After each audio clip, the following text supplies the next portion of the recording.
सतगुरुदेव की जय। बंदी छोड़ कबीर परमेश्वर जी की जय। बंदी छोड़ गरीबदास जी महाराज जी की जय। स्वामी रामदेवानंद जी गुरु महाराज जी की जय।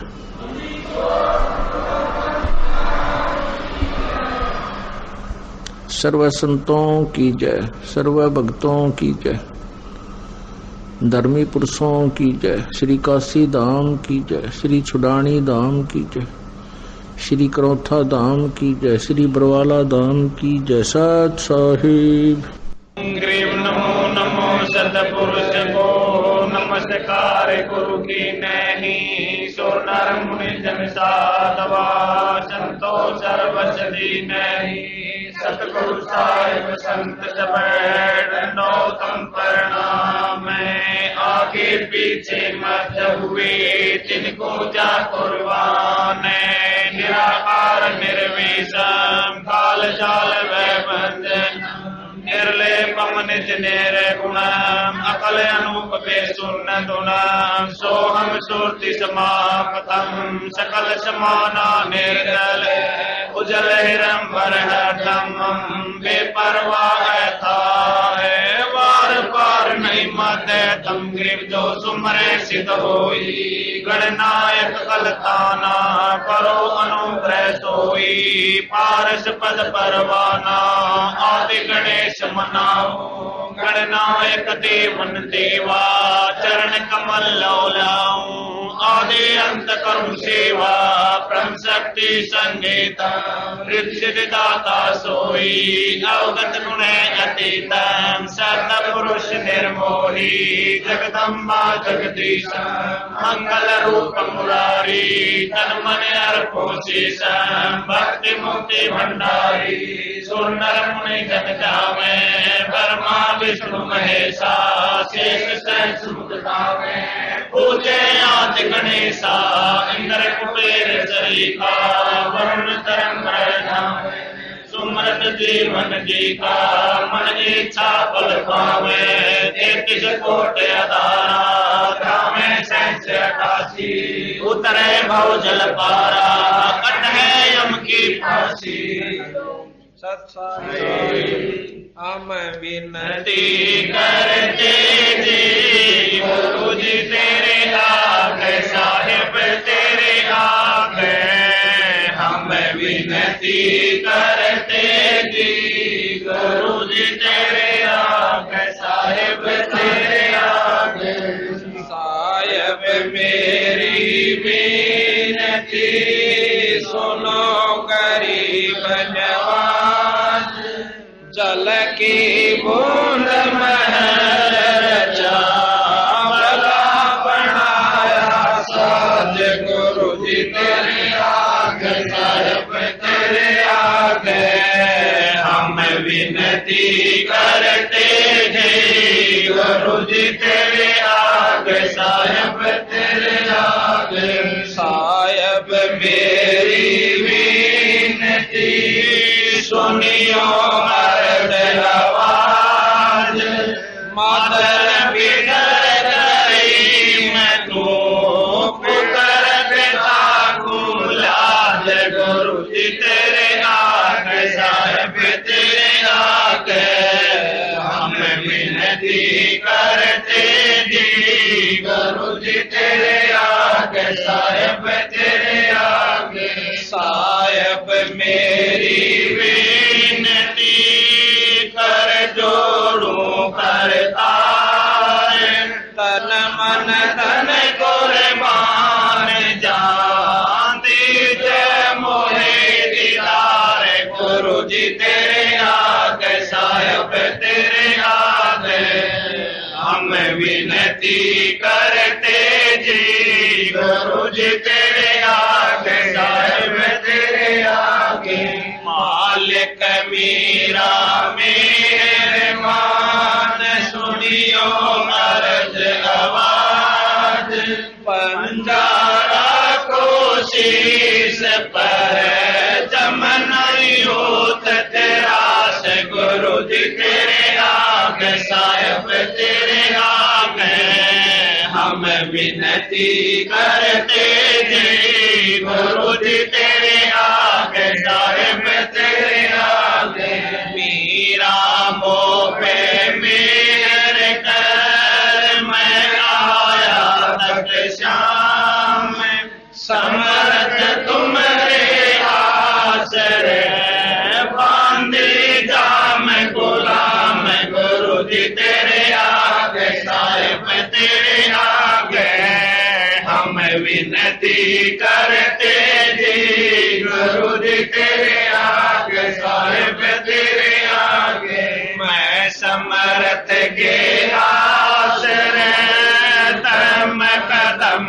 करता गफलत मेरी दूर करो खड़ा रहूं दरबार गुरु जी तेरे आगे साहिब तेरे आगे हम विनती करते जी गुरु जी तेरे आगे साहिब तेरे आगे अविनाशी के आश्रय अजरावर की शाम अर्थ धर्म काम मोक्ष हो समर्थ राजा राम गुरु जी तेरे आगे साहिब तेरे आगे हम विनती करते जी गुरु जी तेरे आगे साहिब तेरे आगे अर्ज आवाज अनाथ की आजिज की अरदास आवड़ना मेटियो दीजो ने सलवास गुरु जी तेरे आगे साहिब तेरे आगे हम विनती करते जी गुरु जी तेरे आगे साहिब तेरे आगे अनंत कोट ब्रह्मांड का करती नहीं पार सतगुरु पुरुष कबीर है कुल के सर्जनहार गुरु जी तेरे आगे साहिब तेरे आगे हम विनती करते जी गुरु जी तेरे आगे साहिब तेरे आगे जोगन योगन के पाप युगन युगन के मैल जानते हैं जगदीश तू जोर किए बद फैल गुरु जी तेरे आगे साहिब तेरे आगे हम विनती करते जी गुरु जी तेरे आगे साहिब तेरे आगे अलल पंख अनुराग है सुन मंडल रहती दास गरीब उतारिया सतगुरु मिले कबीर गुरु जी तेरे आगे साहिब तेरे आगे हम विनती करते जी गुरु जी तेरे आगे साहिब तेरे आगे अकाल पुरुष साहेब धनी अवगत अविनाशी कृपदास शरण लगा काटो यम फांसी गुरु जी तेरे आगे साहिब तेरे आगे हम विनती करते जी गुरु जी तेरे आगे साहिब तेरे आगे अकाल पुरुष साहेब धनी अवगत अविनाशी कृपदास चरण लगा काटो यम फांसी गुरु जी तेरे आगे साहिब तेरे आगे हम विनती करते जी गुरु जी तेरे आगे साहिब तेरे आगे सत साहिब मारे पूया पाठ प्रकाश बधाई मैं बांटूंगी मारे पूया पाठ प्रकाश बधाई मैं बांटूंगी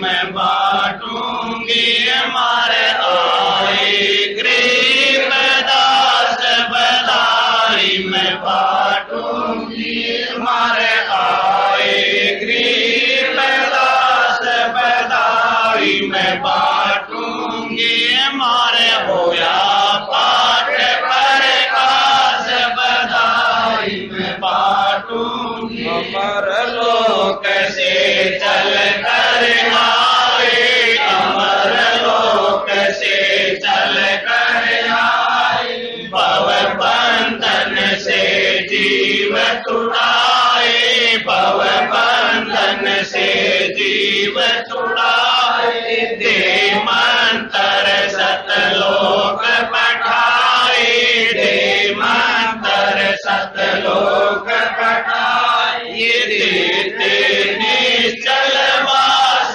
बधाई मैं बांटूंगी मारे होया पाठ प्रकाश बधाई मैं बांटूंगी पाप पुण्य को हर दम तोलूं पाप पुण्य को हर दम तोलूं घर घर में मैं कहती डोलूं घर घर में मैं कहती डोलूं दुश्मन मीत सभी से बोलूं दुश्मन मीत सभी से बोलूं करियो अवन की ख्यास बधाई मैं बांटूंगी मारे होया पाठ प्रकाश बधाई मैं बांटूंगी मारे भगत महात्मा आवेंगे मारे भगत महात्मा आवेंगे वो शब्द साहिब के गावेंगे वो शब्द साहिब के गावेंगे मारे परम भूत मिट जावेंगे मारे परम भूत मिट जावेंगे फिर होए नाम विश्वास बधाई मैं बांटूंगी मारे होया पाठ प्रकाश बधाई मैं बांटूंगी नगर निवासी सब ही आना नगर निवासी सब ही आना आपस के मतभेद भुलाना आपस के मतभेद भुलाना कोई दिन में सबको चला जाना कोई दिन में सबको चला जाना या झूठी जग की आस बधाई मैं बांटूंगी मारे होया पाठ प्रकाश बधाई मैं बांटूंगी दुख मेटे और सुख का दाता दुख मेटे और सुख का दाता पूर्ण ब्रह्म है आप विधाता पूर्ण ब्रह्म है आप विधाता जब चाहे चोला धर आता जब चाहे चोला धर आता होया सुल्तानी कवास बधाई मैं बांटूंगी मारे होया पाठ प्रकाश बधाई मैं बांटूंगी काशी में केशव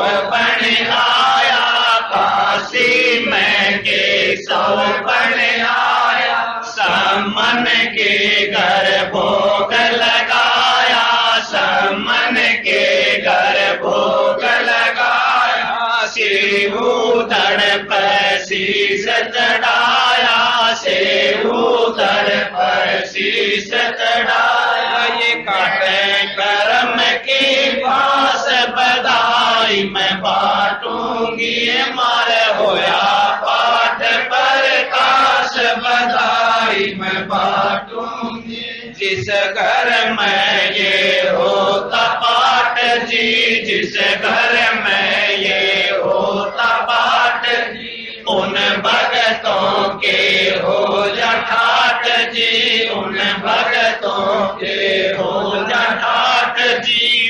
भगति बेहुने पार बाट जी, भगति बेहुने पार बाट। जिनको लगी न भजन की प्यास, बधाई मैं बाटूंगी मारे होया पाठ प्रकाश, बधाई मैं बाटूंगी। गुरु राम देवानंद गुण गाता है, गुरु राम देवानंद गुण गाता है। गुरु राम पाल को समझाता है, गुरु राम पाल को समझाता है। भजन बिना नहीं सुख पाता है, भजन बिना नहीं सुख पाता है। चाहे विपत्ति हो खास, बधाई मैं बाटूंगी मारे होया पाठ प्रकाश, बधाई मैं बाटूंगी मारे। आई साहेब कबीर, बधाई मैं बाटूंगी मारे। आई साहेब कबीर, बधाई मैं बाटूंगी मारे। आई गरीबदास, बधाई मैं बाटूंगी मारे। आई गरीबदास, बधाई मैं बाटूंगी मारे। होया पाठ प्रकाश, बधाई मैं बाटूंगी मारे। होया पाठ प्रकाश, बधाई मैं बाटूंगी। सर सारी छोड़ महाराज। आज परमपिता परमात्मा सतपुरुष स्वरूप कबीर साहब तथा उन्हीं के अवतार बंदी छोड़ गरीबदास जी महाराज की विशेष रजा से, विशेष अनुकंपा से आज ये गरीबदास जी महाराज की अमृतमयी वाणी का खुलासे का जो कार्य है प्रारंभ हो रहा है। प्रथम तो हम आपको ये जानकारी देना चाहेंगे कि बंदी छोड़ गरीबदास जी महाराज कौन थे, इनकी क्या उद्देश्य था इनका, और इन्होंने क्या रचना की जो कि ग्रंथ साहिब के रूप में लिपिबद्ध किया गया। बंदी छोड़ गरीबदास जी महाराज गांव छुडानी के अंदर, जिला रोहतक, तहसील बहादुरगढ़ में दुल्हेड़ा गांव के पास एक छोटा सा गांव है। उस छुडानी गांव के अंदर सन 1717 में पूर्णमासी के दिन, बैसाख उतरते की पूर्णमासी के दिन बंदी छोड़ गरीबदास जी महाराज का अवतरण हुआ, जन्म हुआ। इनकी पूज्य पिताजी का नाम श्री बलराम जी जाखड़ जाट परिवार के अंदर हुआ। वैसे तो संत जाति को नहीं मानते, परंतु जो समाज ने या फीत लगा रखी है युगों युगों से, थोड़ा सा वर्णन करना पड़ता है। इनकी पूज्य माता जी का नाम श्रीमती रानी देवी था। श्रीमती रानी देवी छुडानी गांव की लड़की थी और श्री बलराम जी गांव करोथा के रहने वाले थे। किसी कारणवश इन्होंने गांव को त्याग कर अपनी ससुराल की जमीन को संभाला, क्योंकि रानी माता का जो कोई संतान नहीं थी उनके पिताजी का, तो वहां घर जमाई के रूप में गरीबदास जी महाराज के पूज्य पिताजी श्री बलराम जी रहे। इनके 2500 बीघा जमीन थी, जो कि पुराना बीघा होता था, जो 2.25 बीघे जो आजकल के किलों के हिसाब से है, 2.5-3 बीघे का होता था। इतनी इनके जमीन थी। ये सब वर्णन इसलिए दिया जा रहा है कि कोई यूं ना समझे कि सतगुरु महाराज ने कोई वैसे ही अपनी रोटी रोजी के लिए ये बाणियां कथ दी होंगी। नहीं, इन्होंने परमार्थवश आने वाले समय कलयुग के तगाजे को देखते हुए और ज्ञान का जो आजकल घोल मथोल कर दिया गया है। शास्त्रों का ज्ञान ना रहा, वेदों को ढंग से कोई जान नहीं पाया, उपनिषद श्रुतियों को जिसने जैसा भी उनके अंदर दोहे अनुसार अपने अनुसार उनकी बुद्धि ने काम किया, संतों ने अपने हिसाब से उनके व्याख्या की, भाषा भाष्य किया। अब हम जिस भी किसी एक उद्देश्य को लेकर चलते हैं तो हम देखते हैं कि एक शास्त्र कुछ कह रहा है, दूसरा शास्त्र कुछ कह रहा है। रामायण कुछ कह रही है, महाभारत कुछ कह रहा है। चारों वेद का जो भाषा भाष्य किया गया 3-4 महर्षियों ने किया, उनका आपस में कोई से का किसी से नहीं मिलता। कहीं तक मिलता है, फिर जाकर भिन्न हो जाते हैं। वही श्लोक होता है, संस्कृत के वही श्लोक है, क्योंकि वेद श्लोक बदले नहीं जा सकते। अपनी ज्ञान अनुसार, अपनी बुद्धि के जो विचार अनुसार हम उसका कुछ भी भाष्य कर सकते हैं।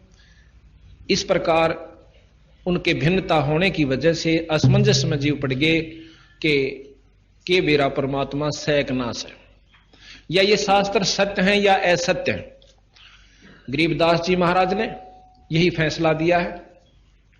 चारों वेदों को, 6 शास्त्र, 18 पुराण, 11 उपनिषद, महाभारत, गीता जी, और जो मुसलमान धर्मों का, मुसलमान धर्म जहां से शुरू हुआ वो कौन महापुरुष था, कौन से लोक आया था, और किस शक्ति का वो अवतार था, और उस मोहम्मद जी ने क्या चलाया था। और आखिर में आने वाले समय में उस मोहम्मद जी के ज्ञान को भी लोगों ने अपने हिसाब से सेट करके उस वस्तु को गलत ढंग से प्रसारित कर दिया, जिसकी वजह से ये समाज आज इस स्टेज पर खड़ा हो गया, स्थिति पर खड़ा हो गया कि नास्तिक होने को जा रहा है। महर्षियों ने, महात्माओं ने समय समय पर आकर के बहुत कोशिश की गई है उनके द्वारा कि हम इस ज्ञान को एक कर पाए, पर नहीं कर पाए। बंदी छोड़ कबीर साहब ने तथा उन्हीं के अवतार बंदी छोड़ गरीबदास जी महाराज ने उस सारे ज्ञान को एक किया और यह बताया कि चारों वेद हमें क्या बताते हैं, और उन चारों वेद के जान लेने से, चारों वेद का ज्ञान हो जाने से हमें क्या उससे उपलब्धि होगी। और फिर साथ में यह बताया है कि वेदों का जान लेना एक तरफ, जैसे पहले ऐसे भी महापुरुष हुए हैं जिन्होंने चारों वेदों को कंठस्थ याद किया, जिसको चतुर्वेदी के नाम से जाना जाता है। आज भी उनके वंशज, चाहे वो अनपढ़ है, उसको भी चतुर्वेदी कहते हैं। उनके कोई पूर्वज हुए हैं जिन्होंने चारों वेदों को कंठस्थ याद किया। अब कंठस्थ याद कर लेना शास्त्र को कोई बड़ी बात नहीं और कोई खास उपलब्धि नहीं, ऐसा गरीबदास जी तथा बंदी छोड़ कबीर साहब जी हमें बता रहे हैं। किसी शास्त्र को कंठस्थ याद कर लेना ये कोई खास उपलब्धि नहीं बताई, उससे हमारा आत्म कल्याण नहीं हो पाएगा, केवल जानकारी हो सकती है। दुनिया में हम ये जना सकते हैं कि संस्कृत बोल बोल के प्रभावित कर सकते हैं, पर आत्म कल्याण का उसमें रास्ता नहीं है। चारों वेद क्या बताते हैं ये हम आपको समय आने पर, जैसा क्योंकि 7 दिन चलेगा, ये धीरे धीरे खोल खोल कर समझाएंगे बड़े अच्छी तरह। तो साथ में यह भी बताया कि भगवान कृष्ण जी ने श्री गीता जी में हमें क्या ज्ञान दिया, और उस ज्ञान की जानकारी हो जाने से हम बुराइयों से बच सकते हैं। अब आप देखते हो कितने बच पाए हैं, क्योंकि जब तक हम सच्चे नाम का सहारा नहीं लेंगे, नाम एक ऐसी जड़ी है जो कि हमारे को जिस उद्देश्य को हम पाना चाहते हैं उस पर आरूढ़ करेगी और हमें शक्ति प्रदान करेगा। वो नाम के अंदर वो शक्ति है जो गुरु से उपदेश लिया जाता है। अब यही है कि महाराज कबीर साहब ने कहा, और गरीबदास जी भी प्रमाण देते हैं, ओंकार है वेद को मूला। ओंकार, ओम, ओम नाम जो है चारों वेदों की जड़ है। मूला कहते हैं मूल को, चारों वेदों की जड़ है। और महाराज कहें इस ओंकार में सब जग भूला। ओंकार जो है ये वेद की जड़ है। चारों वेद पढ़ लो, एक ओम नाम जाप कर लो, वो भी किसी गुरु से लेकर। वैसे अपने मनमुखी नाम जाप करने से कोई लाभ नहीं होता, ऐसा भी संतों ने प्रमाण दिया। फिर साथ में ये बताया कि गीता जी के ज्ञान को हम याद कर लेते हैं, सारा घोट लिया, सब कुछ याद हो गया, फलाने अध्याय में ये लिखा है, उस अध्याय में ये लिखा है, तो उससे भी आत्म कल्याण नहीं होगा। हाँ ठीक है, आत्म कल्याण के लिए हमने गुरु से उपदेश लेना होगा, और गुरु उपदेश जो भी जिस इष्ट का नुमाइंदा होगा वही तक का लाभ हमें दे पाएगा। ये भी साथ में बंदी छोड़ना हमें बताया। अब साथ में सतगुरु महाराज ने ये ज्ञान दिया कि जो मुसलमान भाई हैं वो मोहम्मद जी को परमात्मा अल्लाह का, खुदा का अवतार मानते हैं। और मोहम्मद जी कहां से आए थे? ये शंकर जी के गण थे और शंकर लोक से आए थे। क्योंकि जो भी गण किसी भी इष्ट, किसी भी जैसे महापुरुष की जैसे इष्ट की नगरी से आता है, लोक से आता है, जिस प्रकार विष्णु जी के अवतार राम और कृष्ण जी आए, शंकर जी के अवतार गोरखनाथ जी, और भी बहुत से लिखे हुए हैं रुद्र वगैरह, और साथ में मोहम्मद जी भी। मोहम्मद जी ने अपना अलग से ज्ञान चला दिया। उन्होंने भी इतना भ्रष्ट नहीं किया था समाज को, ना मांस खाने की कहीं किसी भी कुरान के अंदर कहीं भी नहीं लिख रखा कि मांस भक्षण किया करो। आने वाले समय में समय के अनुसार महाराज कबीर साहब कहते हैं कि अपनी जाड़ के स्वाद के कारण हमारे जैसे स्वार्थी जीवों ने इसको समाज को पथभ्रष्ट कर दिया।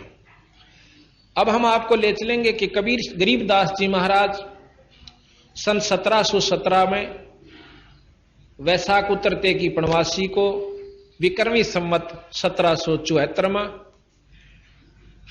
श्री छुडानी धाम में प्रकट हुए। जब गरीबदास जी महाराज 10 वर्ष के हुए,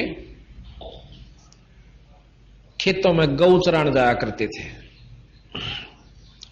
क्योंकि 150-200 गायें रखा करते थे इनके पिताजी, बहुत लंबे चरागा थे, 2500 बीघा बहुत होता है। तो एक दिन ये गौ चराने के लिए गए हुए थे, दिन का समय था। बंदी छोड़ कबीर साहब अपने सतलोक से आए। अब धीरे धीरे आपको ज्ञान होगा कि सतलोक क्या है, वो कौन सा लोक है जो सत्य है। ये थोड़ा सा 7 दिन तक श्रवण करोगे विशेष रूप से रुचि के साथ, तो पूर्ण रूप से जानकारी हो पाएगी। सतलोक से आए और वहां एक संत का रूप बनाकर, जैसे कि आप देखते हो, धोती और कुर्ते में, सिर पर लंबा टोप, और आकर के महाराज कबीर साहब गरीबदास जी तक कहने लगे, भाई पालियो, क्यों 2-4 पाली और साथ में थे, कि भाई पाली मैंने दूध पियाओ। अब गरीबदास जी 10-1 साल के बच्चे थे, कहने लगे महाराज जी दूध पियो, अभी निकाल देता हूं गऊ का। तो कबीर साहब ने बोले, ना भाई, दूध पीऊंगा बिना ब्याई हुई गां का, गऊ भी ना हो बछड़ी हो, यानी नए दूध ना हो रही हो और दूध छोड़ रखा हो, पिंदी भी नहीं हो दूध, उस बछड़ी का मैं दूध पीऊंगा। अब जो और पाड़ी थे बड़े बड़े, वो ने बोले कि महात्मा जी आपने फिर दूध पीने की रुचि को ना, आप तो मजाक करो सो, बिना ब्याई कदे दूध दिया करे। सतगुरु महाराज कहने लगे कि हाँ बिना ब्याई भी दिया करे। गरीबदास जी महाराज कहने लगे कि स्वामी जी आप जिस बछड़ी का हाथ ला दोगे उससे का दूध काट दूंगा। कबीर साहब ने एक बछिया का हाथ ला दिया जो 1.5 साल की थी, नए दूध ना हुई थी। हाथ लानते ही उनके थना में अपने आप दूध रसना शुरू हो गया।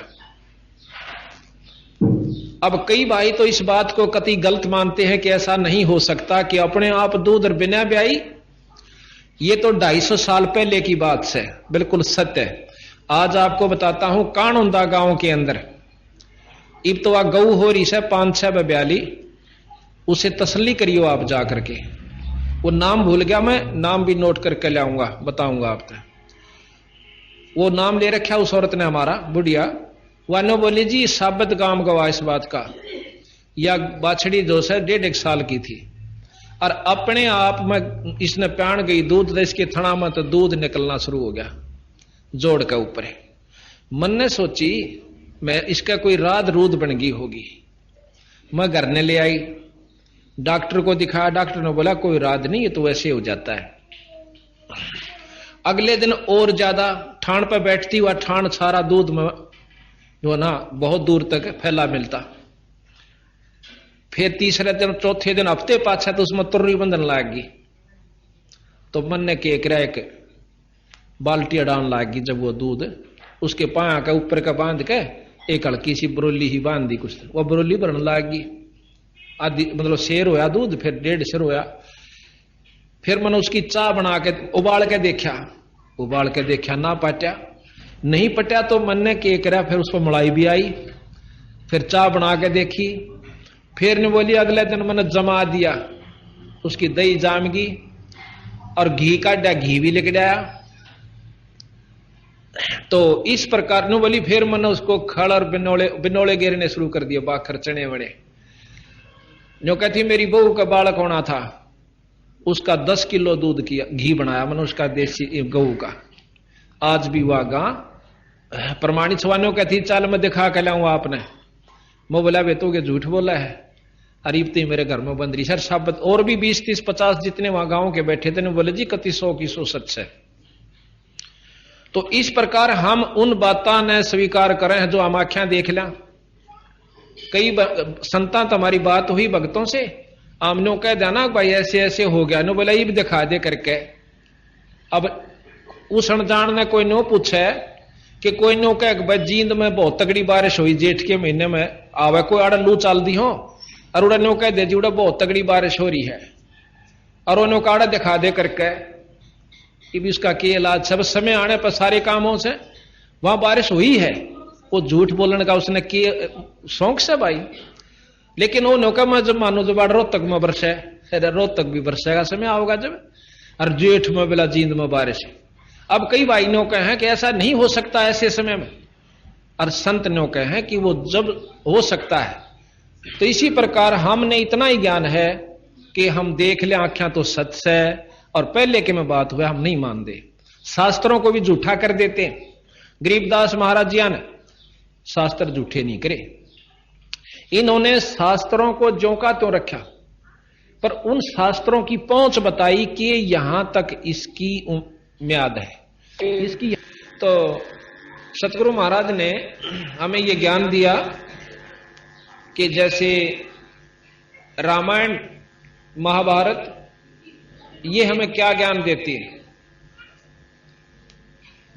रामायण जो है विष्णु अवतार श्री रामचंद्र जियों का जीवन चरित्र है। जीवन लीला कहो, जीवन चरित्र कहो, उसके बारे में हमें जानकारी दी गई कि भगवान राम ने कब जन्म लिया, वो कै भाई थे, उनके पिताजी का क्या शुभ नाम था, उनकी कै मौसी थी, माताएं थी, हैं? उसके बाद उनको वनवास हुआ, सीता जी का हरण हुआ, रावण का मरण हुआ, फिर वापस सीता जी अपने अयोध्या को लौट आई, और उसके उपरांत भी सीता जी घर नहीं रह पाई। उसके बाद बेचारी के भाग्य में फिर भी सुख नहीं लिखा, और वो फिर भी वन में जाकर के 2 पुत्रों को जन्म दिया, लव और कुश को। फिर प्रमाण दिया कि जब लव कुश जवान हुए, रामचंद्र जी ने अश्वमेघ यज्ञ करी, तो उसमें रामचंद्र जी के और लक्ष्मण के छक्के उन 2 लड़कियां ने लव और कुश ने छुटा दिए। अर्थात उस 3 लोक के भगवान ने उन बच्चा का आगे हाथ खड़े करने पड़े किसी भी कारणवश। तो भाव ये से सतगुरु गरीबदास जी महाराज का कहने का और इस ग्रंथ साहब की रचना का उद्देश्य यही था कि यथार्थ ज्ञान महाभारत से निकाला और उसका वर्णन किया, वर्णन के बाद उसका सार दिया, भावार्थ दिया और फिर सार दिया। तो इस प्रकार फिर ये बताया कि इसके बार बार पाठ्यक्रम से भाई महाभारत का बार बार पाठ कर लें, या रामायण को बार बार पढ़ते रहे तो क्या हासिल होगा? हम जानकारी प्राप्त कर सकते हैं, आत्म कल्याण नहीं। हमें ज्ञान हो जाएगा, कंठस्थ हो जाएगी 2 4 10 में पढ़ने पाछे, पर आत्म कल्याण नहीं। हम पशु और गधे बनते नहीं बच सकते गीता और महाभारत को बार बार पाठ्यक्रम पढ़ने से।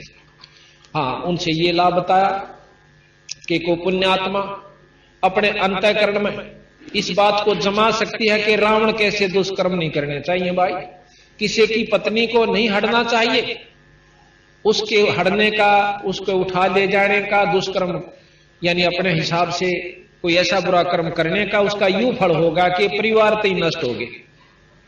इस दुख से, इस पाप कर्म से हम बच सकते हैं, लेकिन पशु बनते नहीं बच सकते। जितने भी शास्त्र हैं, हमारे पास वेद भी रखे हैं, जिसमें महर्षि दानंद जी का भाषा भाष्य है। उन्होंने 1.5 वेद का जो है भाषा भाष्य किया था, आधा सामवेद और एक यजुर्वेद। तो उस वेद में क्या लिखा हुआ है कि उस परमात्मा ने हमें आज्ञा दी गई है कि तुम ऐसे रहा करो भाई, शुभ काम किया करो, यज्ञ हवन किया करो, परमात्मा का नाम लिया करो, ईश्वर को याद किया करो, बुरे कर्म मत किया करो। राजा जो ऐसे काम नहीं करता वो राजा नहीं कहलाता। ये ज्ञान दिया है। इस ज्ञान से हम अपने अंतःकरण को और इसके ऊपर अनुसरण करने से दुखों से बच सकते हैं, बुराइयों से बच सकते हैं, लेकिन जन्म मरण के चक्कर में हम नहीं बच सकते। केवल यज्ञ और हवन तथा इसके वेद के पाठ बार बार कर लेने से, ऐसा गरीबदास जी ने बताया। साथ में यह भी बताया कि एक नाम दिया जाता है, जैसे ओम जाप, इस 3 लोक की विशेष शक्ति है इसके अंदर, और पूरी उपलब्धि ओम नाम के जाप में हो जाती है। आप देखते हो शंकर भगवान का भी जाप जब करते हैं ओम नमः शिवाय, कृष्ण भगवान का नाम जाप करते हैं ओम भागवते वासुदेवाय नमः। जितने भी कोई भी आप उठाकर देख लो, जो भी मंत्र अगर कामयाब हुआ तो ओम नाम से हुआ है। तो गरीबदास जी महाराज भी कहते हैं ओंकार है वेद को मूला, इस वेद की जड़ है। पर भाई इस ओंकार में सब जग भूला। ओम जाप के, ओम नाम के जाप हमें के प्राप्ति होगी, ये गरीबदास जी महाराज बताते हैं। लेकिन उस ओम नाम की उपलब्धि किन किन संतों ने की, ओम नाम के जाप से किन ऋषियों ने क्या क्या वस्तु प्राप्त की? भाई सिद्धियां प्राप्त की, अपने शरीर को साध लिया, इतनी तक सिद्धियां कर ली थी कि आकाश में उड़ जाया करते थे ओम नाम के जाप तक। और फिर उन ऋषियों का भी पूर्ण मुक्ति नहीं हुई, ये बंदी छोड़ गरीबदास जी ने बताया, प्रमाण दिया कि उन संतों ने क्या प्राप्ति की, जिसको ये 3 चौथी मुक्ति कही जाती है। उस चौथी मुक्ति के अंदर जीव किस परिस्थिति में होता है, वो भी सारा इसमें वर्णन किया। समय आने पर आपको धीरे धीरे सारा बताएंगे। अब रामायण का ज्ञान हो गया, हम उनसे बच गए। जैसे गीता जी के पाठ करने से हमें यह ज्ञान होगा कि वह बुराई नहीं करनी चाहिए, जीव अमर है। इसमें लिखा ना परमात्मा, प्रकृति और जीव अनादि है, ऐसा हमारे शास्त्र ज्ञान देते हैं। अब जीव पहले एक परमात्मा था, परमात्मा से फिर हम आत्म रूप में थे, आत्म रूप से हम जीव बने। जीव बने अपनी इच्छाओं के कारण, और जब इच्छाओं का नष्ट हो जाएगा, हमारी वासनाएं समाप्त हो जाएंगी, हम फिर पीव बन सकते हैं। ऐसा प्रमाण गरीबदास जी ने दिया, और भी शास्त्र बताते हैं। अगर हमने जीव ही रहना है, कई भाई लोग ऐसे संत आत्माएं, संत जी के जीव अनादि है, ये पीव नहीं बन सकता, तो फिर साधना की आवश्यकता ही नहीं कर। जब हमने जीव ही रहना है, अनादि रहना है, तो कुत्ते भी बनना होगा और सूअर भी बनना होगा, गधे और गधी भी बनना होगा। ये 3 लोक की व्यवस्था तथा जीव की प्रक्रिया के अंदर आता है। गरीबदास जी महाराज कहते हैं फिर साधना की कोई आवश्यकता नहीं। जब आपने जीव ही बना रहना है सारी फोरएवर सदा के लिए, तो फिर साधन क्यों करो भाई? उस साधना से क्या होगा? तो फिर साधन क्यों करो भाई? उस साधना से क्या होगा? तो ये सारा साथ बताया कि हमने पीयू बनना है, धर्मदास जी को जब कबीर साहब ने पूर्ण ज्ञान दिया तो उसमें जब उनको ज्ञान हो गया तो जब ने कहा था मेरे हंसा भाई, तो हंस रूप था जब तू आया। इस जीव को कहा कि तू परमात्मा स्वरूप था जब सतलोक से आया था, और अपना स्वरूप भूल में भूल जाता तो जीव कहाया। अब हम कभी तुम्हारा भाई बालक बीमार हो गए, कभी बच्चे ना हुए जब मुश्किल हो गए तो उनकी पालन पोषण, फिर पशु बीमार, नौकरी ना मिली, नौकरी छूट गई, हाय फलाने का क्या होगा, लड़की का लड़का ना हुआ, तो हम 24 घंटे भयभीत रहते हैं। अपना स्वरूप भूल गए कि हम परमात्मा स्वरूप भी हैं। एक हम परमात्मा के अंश हैं, पर हम अब जीव बन बैठे। जिस प्रकार कई भाइयों के हैं कि जीव ही ब्रह्म है। अब इस प्रक्रिया को कोई समझ लेगा तो बात समझ में आ जाएगी, ना तो नहीं आती। जीव बिल्कुल ब्रह्म है, इसमें कोई शक नहीं। तो सूर भी ब्रह्म है, और गधा भी ब्रह्म है, मच्छर भी ब्रह्म है, और मुर्गा भी ब्रह्म है। सारे ब्रह्म है। मनुष्य भी ब्रह्म है? नहीं। जब तक यू जीव है इतने जीव है, और जब पीव हो जाएगा यू ब्रह्म हो जाएगा। जिस प्रकार बर्फ पानी से बनती है, बर्फ जो है वो जल से बनी, और जिसको ज्ञान है, जिसने अनजान से उसने नो नहीं दे रहा है बर्फ बने क्या है, तो उसको उस बर्फ के भाव से ही देखता है। जब हमने मालूम नहीं था कि बर्फ जल से बनती है तो गांव में आया करती थी या बर्फ, तो हमने सोचा करती या बर्फ भी बर्फियां की तरह नई बड़ी बनाई आती होगी कितने थे, या कोई और वस्तु होगी। जब हम बिल्कुल बालक थे, फिर हमने फैक्ट्रियां देखी कि बर्फ तेल में बनते। अब पता चला कि फ्रिज में भी बर्फ बनाने लग गए, तो वो जल से बर्फ बनी, तो हम ब्रह्म से जीव बन गए। किसी भी कारण से बने, किन्हीं परिस्थितियों में हमने जीव बन गए। अब जब तक हम पीव नहीं बनाएंगे इतने पानी नहीं, यानी पीव नहीं कहला सकते, इतने जीव हैं। और जब तक वो बर्फ है, वो पानी नहीं कही जा सकती, पर नो भी नहीं कह सकते ये पानी नहीं है। उसको ये भी नहीं कह सकते जल नहीं है। जिसको ज्ञान है वो कहेगा कि जल तो है। तो ये जो कई भक्त आत्मा न्यू कहे कि जीव खुद ब्रह्म है, इसने कोई साधना की जरूरत नहीं। क्या की साधना करे जब ये खुद परमात्मा है। अरे भले मानुष जब तक बर्फ है तो बर्फ के गुण से उसमें पानी का काम नहीं देगी, जल का काम बर्फ नहीं दे सकती जब तक पानी नहीं बना लेंगे। इसी प्रकार जब तक हम पीव नहीं बनेंगे इतने जीव की ही संज्ञा में रहेंगे, और हम हमारे साथ ये सब लगे रहेंगे, काम क्रोध मोह लोभ अहंकार, और इसके अंतर्गत हम लोग 84 भी भोगांगे। ये भोगनी पड़ेगी। अच्छा बंदी छोड़ कबीर साहब ने और गरीबदास जी ने बताया। साथ में गीसासन जी महाराज भी प्रमाण देते हैं, और जितने भी दादू साहब ने भी, नानक साहब ने भी यही प्रमाण दिया है कि जब तक ये जीव है इसको पीव बनाना है, और जब तक हम पीव नहीं बन जाएंगे इतने हमारी ये जन्म मरण की प्रक्रिया खत्म नहीं हो सकती। यहां गरीबदास जी महाराज कहते हैं कि मन तो सुख के सागर बसरे, भाई और ना ऐसा जसरे। मन तू बसरे सुख के सागर, जहां शब्द सिंध रत्नाकर। शब्द सिंधु, शब्द यहां परमात्मा स्वरूप है। ईश्वर का जो आखिरी शक्ति वो शब्द होती है, और जहां शब्द सिंधु यानी उस परमात्मा का सागर है, उस शब्द का भंडार है, ईश्वरीय शक्ति का जो निरोड़, जैसे एक तो घी हुआ जिसको कहते हैं मक्खन, वो भी घी कवा हुआ है पर वो मक्खन है, फिर उसको ता दिया तो वो शुद्ध घी हो गया। इसी प्रकार जब हम यहां पर जो जीव से ये ब्रह्म है, ब्रह्म माया सहित ब्रह्म है, इस 3 लोक का मालिक की किस ब्रह्म तक जिसको ब्रह्म कहते हैं वो माया सहित ब्रह्म है, और इससे ऊपर पार ब्रह्म है जिसको शुद्ध घी कह सकते हैं, ताया हुआ। तो इसी प्रकार महाराज कहते हैं गरीबदास जी के मेरे हंसा के मन तो सुख के सागर बसरे, जहां शब्द सिंधु रत्नागर, के जहां पर परमात्मा शब्द रूप में है उस लोक में चाल भाई। वहां जाने के बाद तेरे ऊपर कोई प्रक्रिया जीव संज्ञा की नहीं रहेगी। ना काम सतावे, ना क्रोध सतावे, ना लोभ सतावे, और ना मोह सतावे, ना अहंकार दुखी करे। उसके बारे में बंदी छोड़ गरीबदास जी कहते हैं कि शंखों लहर मेहर की उपजे, भाई कहर ना नहीं जा कोई, दास गरीब अचल अविनाशी, भाई सुख का सागर सोई।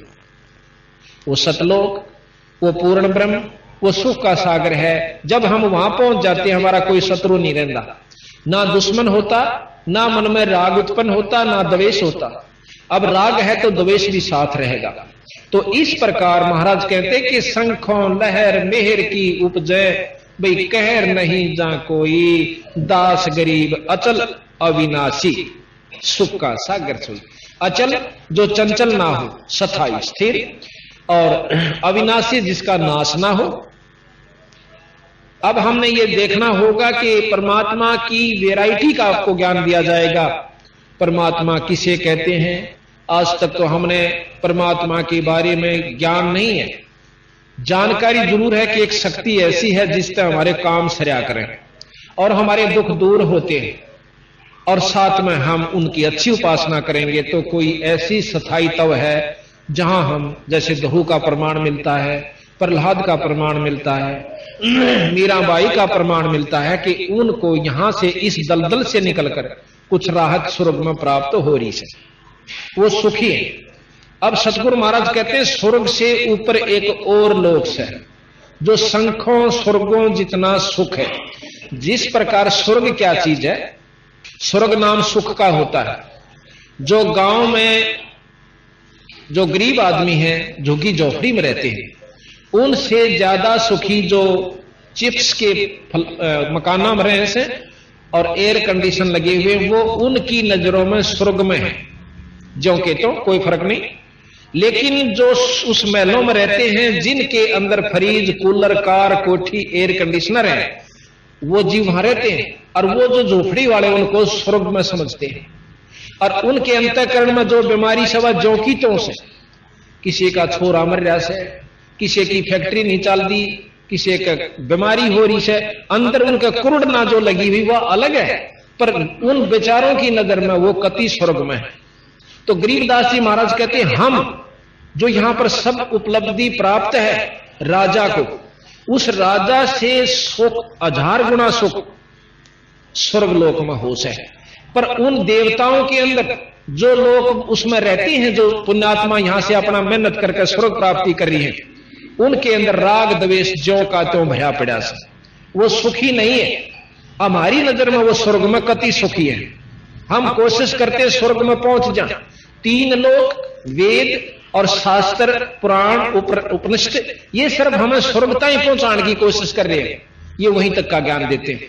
गरीबदास जी महाराज जहां ये ज्ञान अपना खत्म कर लेते हैं शास्त्र, वहां से शुरू करते हैं। इनको फेल नहीं किया उन्होंने इसका जो का तो मान लिया और है भी सत्य। फिर उनका बताया कि उस स्वर्ग में की फल से आप की वहां प्राप्ति करना चाहते। आपने राग द्वेष सुने कि एक राजा था रहुस नाम का, उसको इंद्र पदवी मिल गई। इंद्र पदवी मिल गई तो उसने इंद्राणी के पास जाना था, और पालकियों में ऋषि लगा करते हैं उस इंद्र के, जिनको हम यहां कहते हैं ना स्वर्ग में पहुंच गए, वह इंद्र की पालकी ढोते हैं वहां पर। तो 4 ऋषि और इंद्र की पालकी को लिए जा रहे थे कहार रूप में।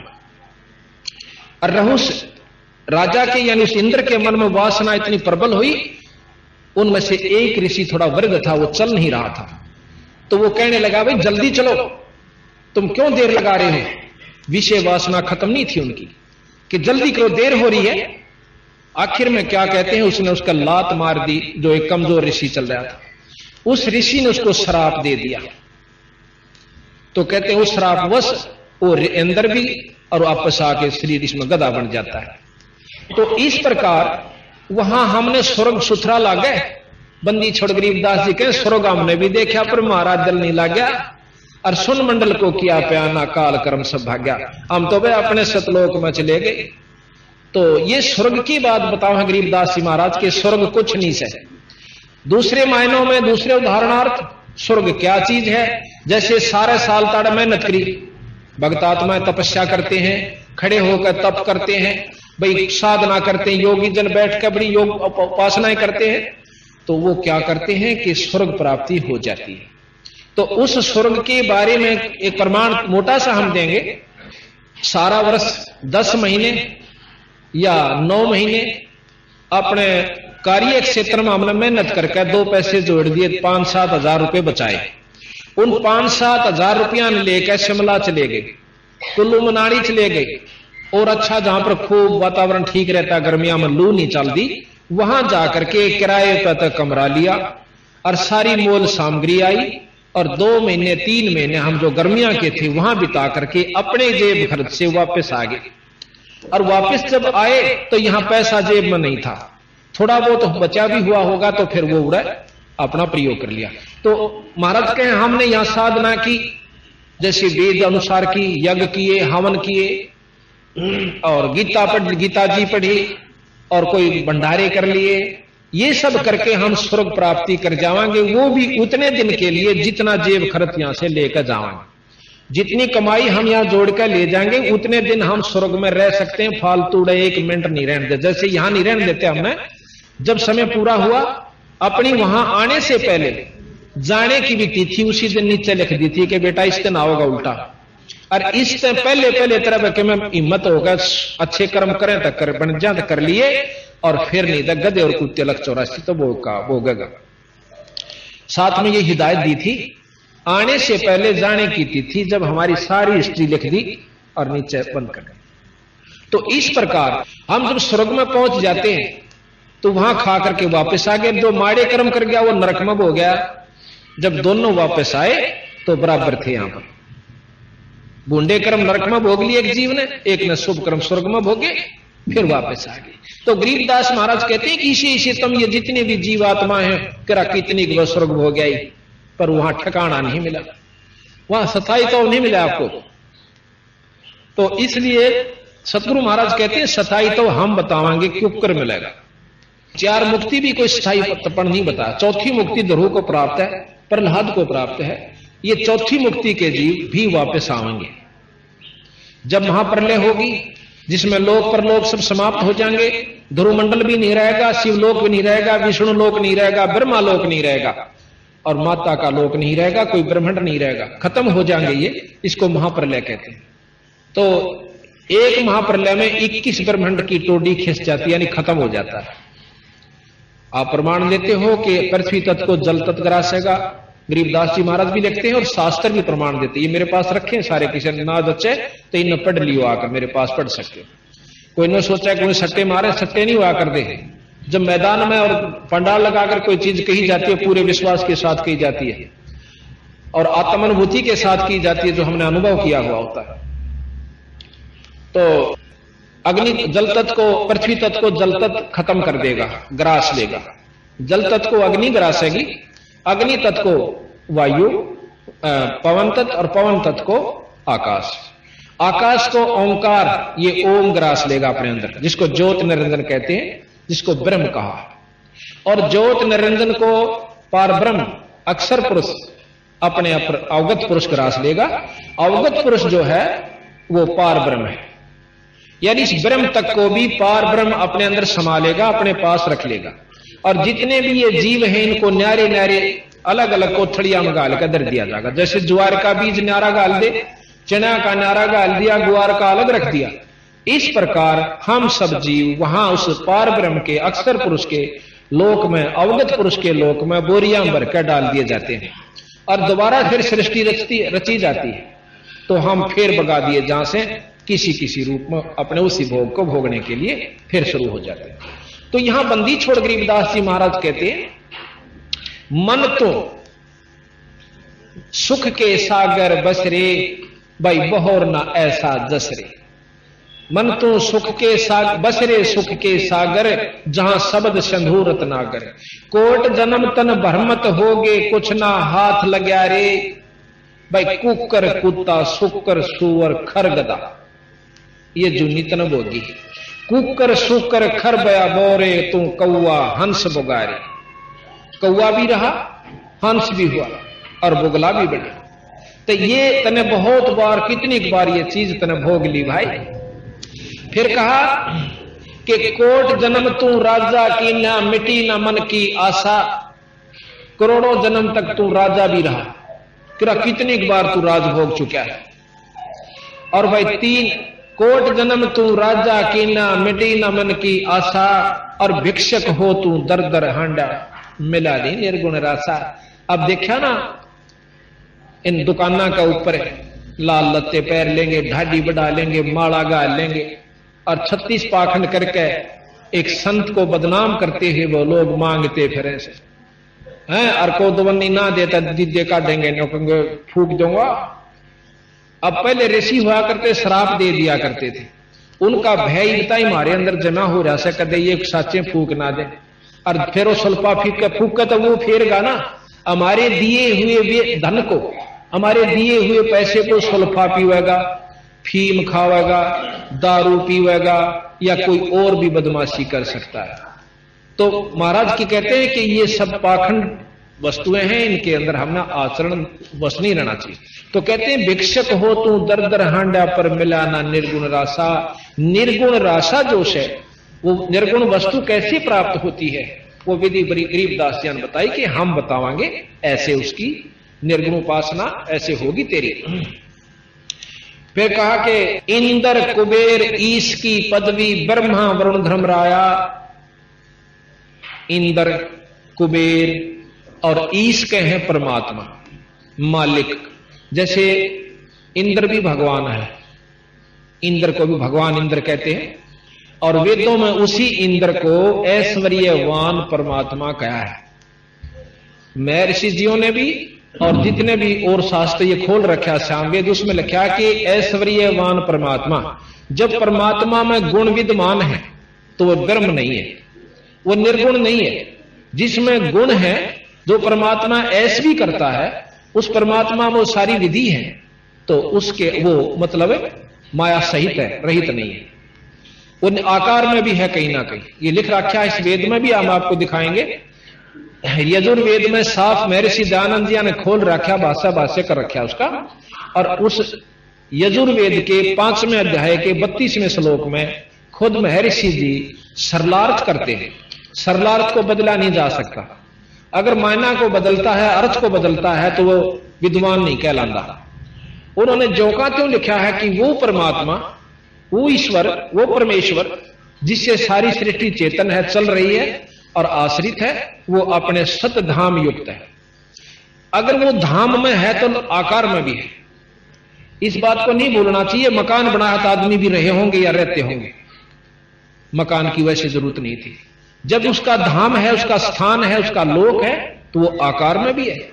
दूसरी तरफ से कहते नहीं उसका कोई लोक नहीं, उसका कोई धाम नहीं, कोई स्थान नहीं, वो तो कण कण में व्यापक है। गरीबदास जी महाराज उसके बारे में बताते हैं, व्यापकता किसे कहते हैं और स्थायीपन किसे कहते हैं। सूर्य अपने स्थान पर है, पर यहां सारी पृथ्वी जितने उसके सामने आते उसमें प्रकाश व्यापक है, पर है अपने स्थान पर।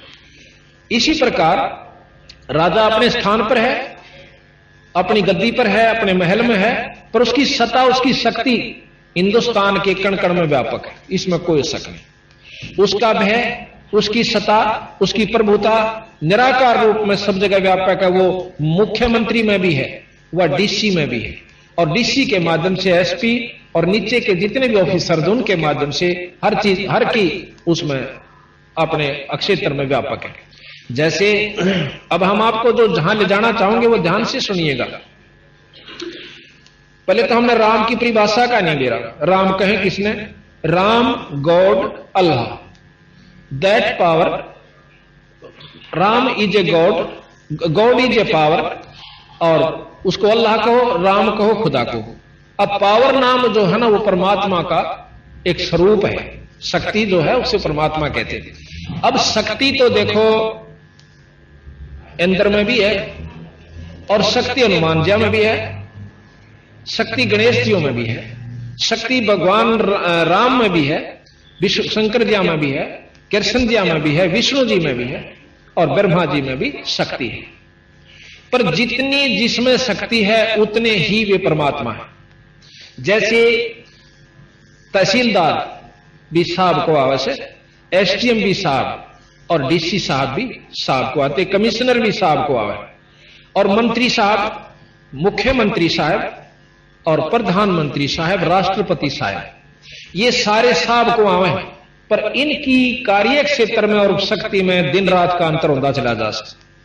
ये तो आप मानोगे कि इनके ये सब साहब है, ये कोई नहीं कहा भाई यू काम तो साहब कर सके, वो ऑटोमेटिक अंडरस्टूड होता है, सब तो उस चीज का जानकारी होती है। जैसे डीसी ऑफिस के जितने भी कार्यकर्ता होंगे, कर्मचारी होंगे, वनो क्या आकर कोई भी काम हुआ भाई साहब ने कहा, वनो नहीं कहते वह बार बार डीसी साहब ने कहा, वनो क्या आकर भाई यू साहब कह गए, स्टेनो आओगा कि साहब ने न्यू कहा, तो वो काम वो अंडरस्टूड है उनके लिए कि साहब कह रहे हैं, कि उस किस साहब ने किया, उनको ज्ञान है कि डीसी साहब के ये काम करें।